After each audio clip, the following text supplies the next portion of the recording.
Olá pessoal, bom dia, boa tarde, boa noite. Estamos de volta para mais uma aula de geografia dessa semana. O livro didático eu acredito que vocês já receberam. Nós vamos iniciar com o capítulo 1, que deixa eu só pegar aqui, o capitalismo e o cenário geopolítico contemporâneo. A partir aí da página 10. Claro que nós não vamos ver o capítulo completo, a gente selecionou aqui alguns conceitos para iniciar esse assunto e vamos à nossa aula. No finalzinho tem aí duas questões, que é o nosso formulário, tá bom? Baseado nessa aula. Conhecer o contexto para a ascensão do capitalismo atual é o objetivo da nossa aula de hoje. Vamos lá, pessoal. Bem, como vocês perceberam aí no livro didático de vocês, pessoal, esse capítulo ele inicia abordando um conceito da geografia, não só da geografia, até de outras ciências humanas, mas a geografia ela aborda esse conceito que é a geopolítica, né? A política que envolve o espaço geográfico, a política de defesa do seu território, vamos dizer assim. E no livro didático de vocês tem essa definição que nós temos aí na tela, pessoal. Segundo Rudolf alguma coisa, ele criou esse termo, pessoal, para se referir às preocupações do Estado em relação a estratégias político-militares necessárias à manutenção da soberania territorial e à expansão de sua área de influência econômica e cultural nos planos regional e mundial. Falei um pouco rápido e talvez vocês não entenderam nada, mas eu vou explicar para vocês isso um pouco mais prático, com palavras um pouco mais palatáveis, vamos dizer assim. Então, o Brasil preocupar-se em proteger as suas fronteiras para evitar invasões de outros países que venham interferir nas decisões domésticas, nas decisões que concernem a questões internas do país. E vai e vem, surge aquela história de que tem países no mundo querendo, por exemplo, dominar a Amazônia, tomar a Amazônia do Brasil. Isso é uma questão geopolítica. Isso é uma questão do Estado brasileiro lutar para manter sua soberania territorial. Soberania é manter o seu domínio, o seu controle. Mas você também, de alguma forma, tenta expandir o seu controle em influência econômica pelas suas empresas. Pensa aí Estados Unidos com a Coca-Cola, com tantas outras empresas, McDonald's e tal, que tem influência no mundo, a influência cultural, entra aí os filmes, entra aí a questão de vestimentas, a questão cultural, tanto na questão regional quanto na questão mundial.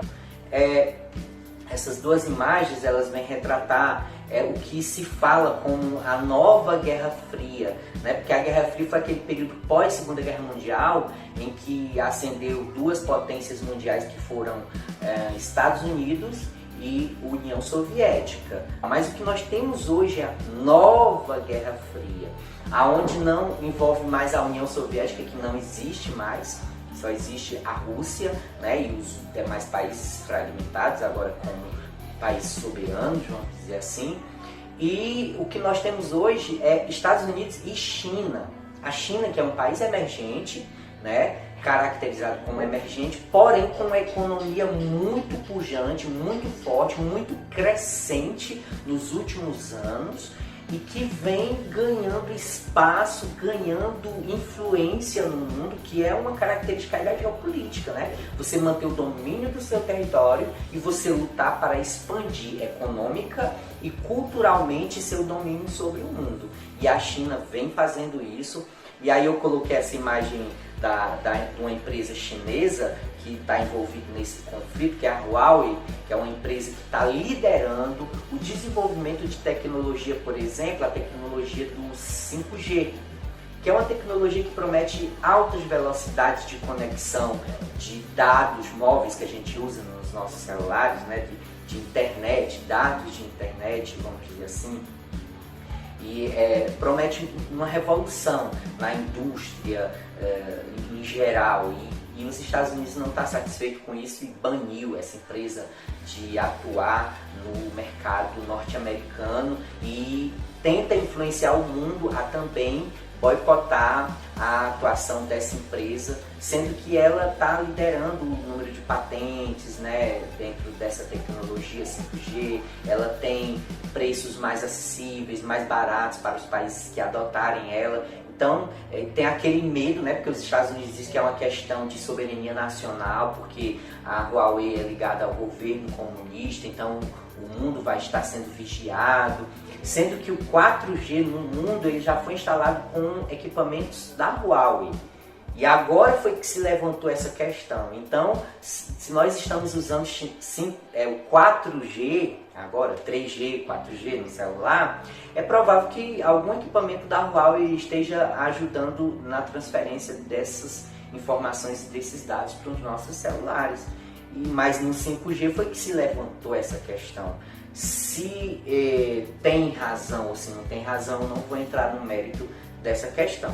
Tá bom? E aí a China, nessa imagem aqui ao lado, né, ó, a China ela ameaça também boicotar as empresas norte-americanas. Então isso é geopolítica, né? Cada um tentando influenciar sobre o outro ou sobre o mundo, né? E isso se manifesta através de ações na economia ou na cultura, né? Eu acredito que vocês entenderam. Claro que a geopolítica não envolve só os dois, isso aqui é só um exemplo.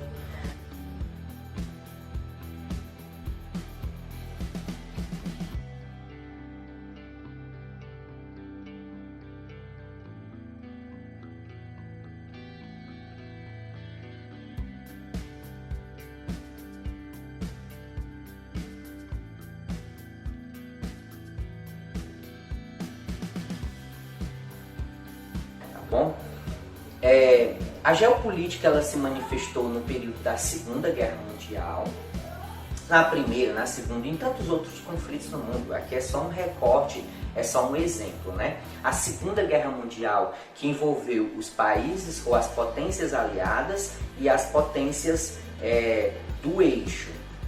Os aliados eram encabeçados aí pela Inglaterra. A Inglaterra até então era a primeira potência mundial, é o que hoje é os Estados Unidos, né? A maior potência mundial. Então, até então era a Inglaterra. A Inglaterra foi onde surgiu a primeira revolução industrial.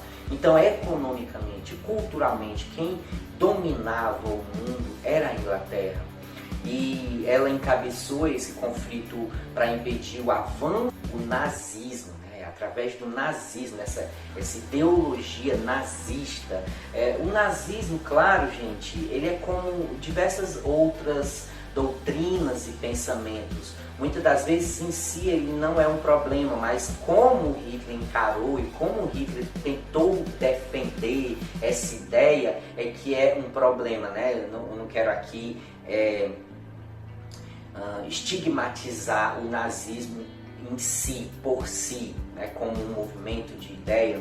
Pode ter alguma coisa positiva lá e tal, e eu desconheço, confesso para vocês assim, aprofundado, mas eu não quero rotular.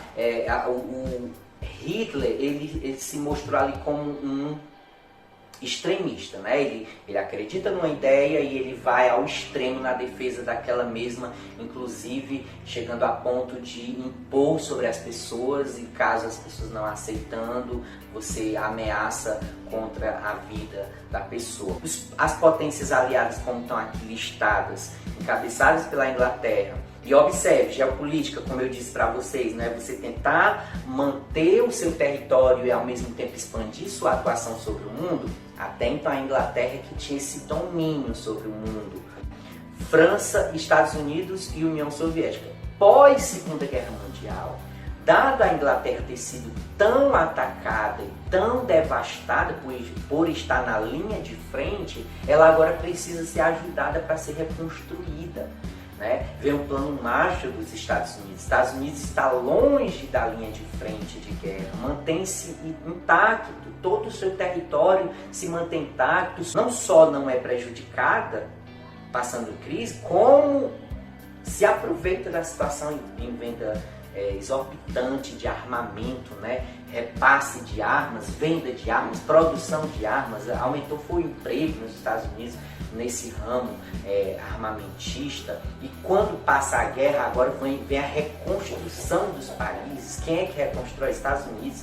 Então meio que os Estados Unidos vai crescendo e por isso que ele hoje é o que é. Veja aí a geopolítica envolvida na Segunda Guerra Mundial, mudando as peças de lugar. Né, dada essa circunstância da guerra, um está na linha de frente, ser destruído, o outro nem tanto, e o outro vai e reconstrói, plano Marshall e tal.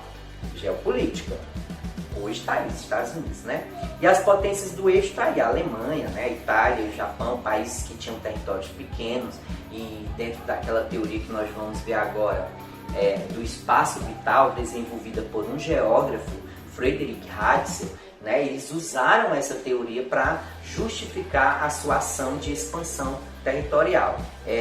A ideia do espaço vital é a ideia de que eu preciso de um espaço suficiente para se desenvolver plenamente, para que a minha vida, né, como país, como nação, se desenvolva plenamente. Se eu não tiver esse espaço de vida vital, né, vem de vida, então eu vou ser sempre atrasado. É a questão do determinismo geográfico, né? Se eu moro num espaço pequeno, eu vou ser pobre. Se eu tiver um espaço grande, rico em minério, rico em diversos recursos naturais, eu vou ser rico. E hoje a gente vê que não é bem assim, né, pessoal? O Brasil é um país extremamente extenso, territorialmente rico em diversos recursos naturais, nem por isso somos a maior potência do mundo, né?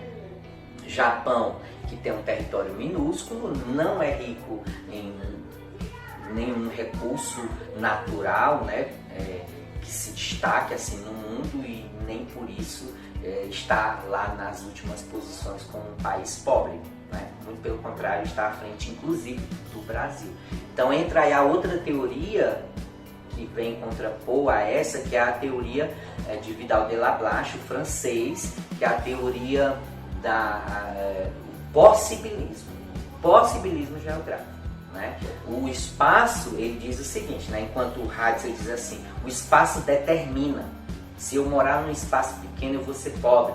Aí Vidal de la Blache vem, francês, e diz o seguinte, não, o espaço é uma possibilidade, ele pode se influenciar, mas ele é só uma possibilidade. Eu posso me reorganizar nesse espaço, me refazer, me reconstruir, me desenvolver, mesmo que eu tenha um espaço pequeno, tá bom?